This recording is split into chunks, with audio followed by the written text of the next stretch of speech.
En Afrique du Sud, deux entreprises minières ont dû verser une somme record de 33 millions de dollars à 4 500 de leurs employés atteints de silicose. Le long combat judiciaire s'est finalement réglé à l'extérieur des tribunaux, mais va laisser des traces dans ce secteur d'activité très important dans le pays.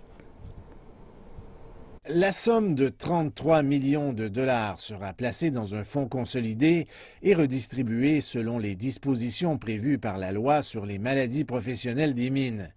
Les entreprises impliquées devront financer le fonds, mais aussi les évaluations médicales. Le combat a été long. Le syndicat national des mineurs a mis près de 10 ans avant d'avoir gain de cause face aux géants Anglo American et Anglo Gold Ashanti. C'est une grande victoire dans un contexte où nous avons pu définir les bases de notre bataille. C'est la première chose. Chaque personne qui veut puiser dans le fonds consolidé devra suivre les règles. Deuxièmement, c'est important pour toutes les entreprises de comprendre que si vous allez devant les tribunaux ou non, vous serez tenu responsable. C'est la réalité.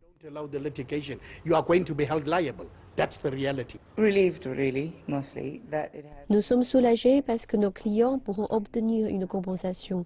Je ne sais pas si vous êtes au courant, mais ce combat dure depuis un bon bout de temps. Nous sommes soulagés que plusieurs mineurs pourront toucher de l'argent de leur vivant. C'est un combat qui a duré longtemps et qui est maintenant terminé. Mais les choses ne sont pas tout à fait terminées pour les mineurs. Dans plusieurs cas, ils devront prouver qu'ils sont atteints de silicose ou de problèmes liés à cette maladie. Des obligations légales sont en place qui forcent les anciens mineurs à se faire examiner chaque 2 ans. Selon les statistiques, un pourcentage important de mineurs est touché.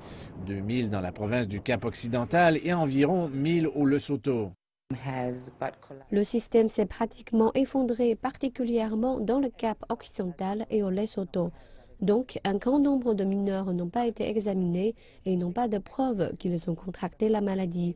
Ils pensent seulement être atteints. Alors, ce qui va se passer maintenant, c'est que les médecins du fonds vont se rendre sur place pour examiner les gens. Un autre recours collectif a été déposé au nom de plusieurs milliers de mineurs et cette victoire laisse croire que les entreprises minières seront prêtes à conclure une entente. L'industrie doit faire face à la musique. Ce qui est décevant pour nous, c'est que ce n'est pas une entente conclue par l'industrie, mais plutôt elle s'est faite entre individus. Mais je pense qu'il y a encore une possibilité que ce soit l'industrie qui soit tenue responsable.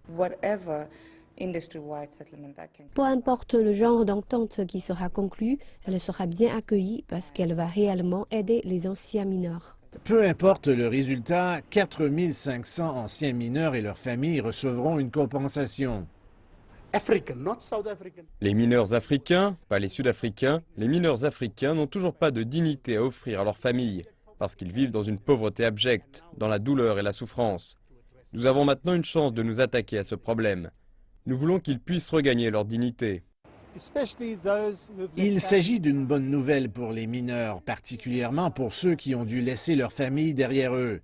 Et cela envoie aussi un message très clair à l'industrie minière, en ce qui a trait au passé, au présent, mais surtout à l'avenir.